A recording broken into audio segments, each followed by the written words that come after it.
정부는 27일 더불어민주당 이재명 대표의 체포동의안이 표결에 붙여집니다.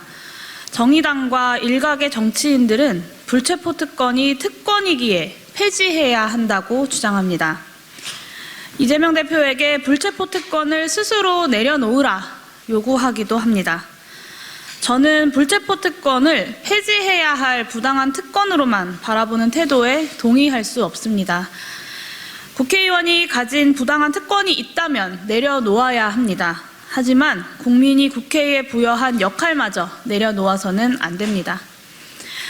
입법부는 국민의 대표로서 행정부를 견제하고 감시할 의무가 있고 이를 위해서는 의정활동의 독립성이 반드시 보장되어야 합니다. 국회의 동의 없이 국회의원을 체포 및 구금할 수 없도록 한 불체포 특권은 행정부의 부당한 권력 행사로부터 입법부를 보호하기 위해 존재합니다. 즉, 불체포 특권은 개인이 내려놓을 수 있는 주관적인 권리가 아니라 국민의 대표인 국회가 행정부의 사정 권력에 굴하지 않고 제 기능을 하기 위해 고안된 헌법적 장치인 것입니다. 불체포 특권이 폐지된다면 국민주권주의, 대의민주주의, 권력분립 등 헌법의 민주적 기본 질서가 훼손될 위험성이 커집니다. 혹자는 오늘날에는 영장실질심사 등 제도적 장치가 충분해 불체포 특권이 필요하지 않다고 주장합니다. 나날이 비대해지는 검찰 권력만 봐도 이 주장은 어불성설입니다. 윤석열 대통령은 정치적 반대 세력을 탄압하고자 검찰 권력을 전면 동원합니다. 검찰은 올해가 시작되자마자 노조 때리기라는 목표 하나로 불공정하고 비논리적인 수사를 자행했습니다. 노동조합에 무려 사용자에 대한 공갈 협박죄를 적용해 압수수색 영장을 발부하고 국가보안법 위반을 핑계삼아 시민사회 인사들을 줄줄이 구속했습니다. 이쯤 되면 정치적 낙인을 가하고자 없는 죄를 만들어내는 수준입니다. 무리한 구속영장 집행과 곽상도 50억 뇌물죄 무죄 등의 비상식적인 판결은 사법부에 대한 신뢰마저 무너뜨리고 있습니다. 지금이야말로 검찰 정권의 탄압으로부터 국회가 제 기능을 하기 위해 불체포 특권이 필요합니다. 물론 불체포 특권을 악용하는 경우도 존재합니다. 역대 국회에서도 중대한 범죄를 저지른 국회의원이 불체포 특권으로 인해 체포되지 않는 사례가 있었습니다. 저 역시 불체포 특권의 악용을 방지하기 위한 정치적, 법 제도적 해결 방안은 반드시 마련되어야 한다고 생각합니다. 예를 들어 국회 윤리심사자문위원회 혹은 법제사법위원회에서 주요 내용, 사실관계 등을 조사하여 본회의에 보고한 뒤 해당 내용을 기초로 표결하는 방식의 법률 개정도 가능합니다. 행정부의 부당한 권력 행사로부터 입법부를 보호하면서도 각 사안에 대해 정파적 이해관계에 매몰되지 않도록 충분한 정보를 국민의 대표자인 국회의원에게 전달하고 이를 통해 견제와 균형을 적절하게 유지할 수 있게끔 하자는 것입니다. 이미 수차례 이와 비슷한 개정안이 발의된 바 있었고 충분히 검토할 만한 국외의 사례도 존재합니다. 각 정당들이 의지가 있다면 불체포 특권에 관한 법적, 제도적 개선은 빠르게 합의할 수 있을 것입니다. 중요한 것은 빈대 무서워 초가 삼간 다 태울 수는 없듯 오용이 무서워 불체포 특권을 송두리째 폐지하자고 해서는 안 된다는 원칙입니다. 특히나 삼권 분립의 기초가 되는 헌법적 장치인 불체포 특권을 폐지하자는 것은 현 시국에 매우 부적절한 주장입니다.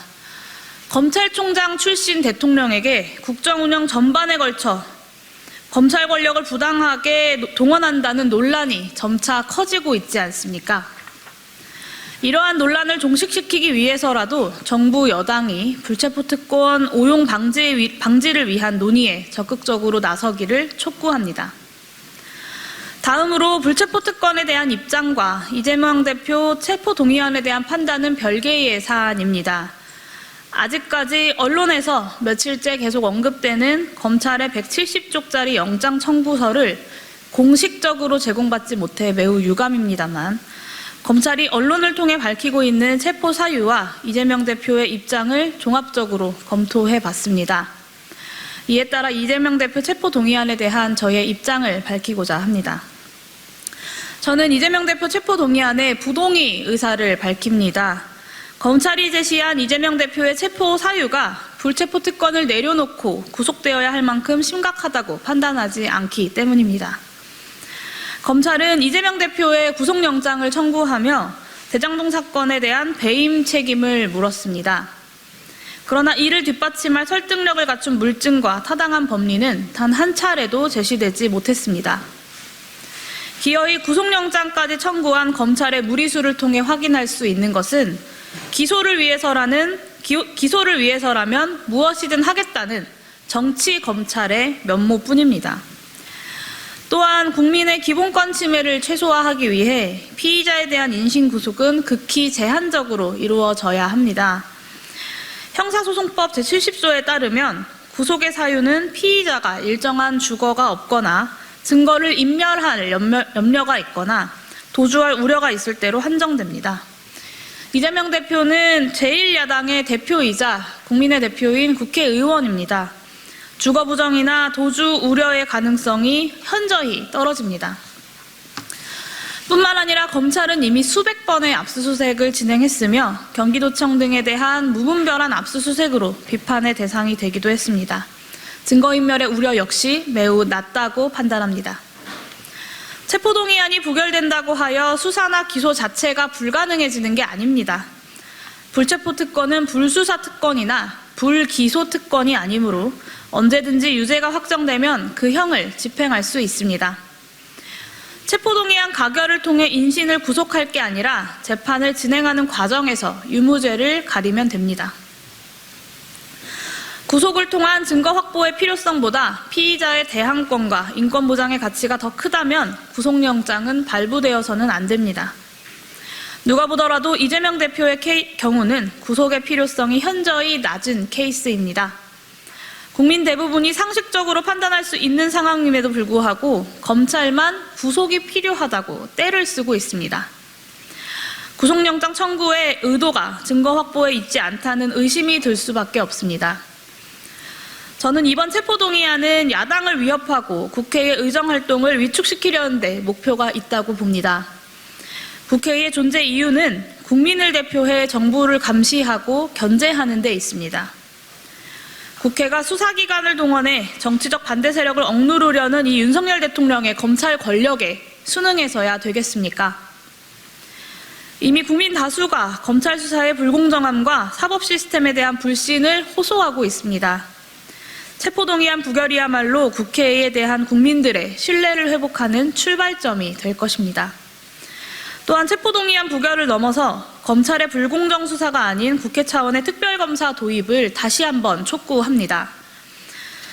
이재명 대표의 체포동의안으로 촉발된 불체포 특권에 대한 논의가 지금의 민주주의 위기를 성찰하고 균형과 견제의 과정을 충실히 보장하는 방향의 법 제도적 개선으로 이어지기를 진심으로 바랍니다. 또한 저 역시 국회가 검찰 정권에 맞서 민주주의를 지키기 위해 해야 할 일을 끈질기게 찾아가겠습니다.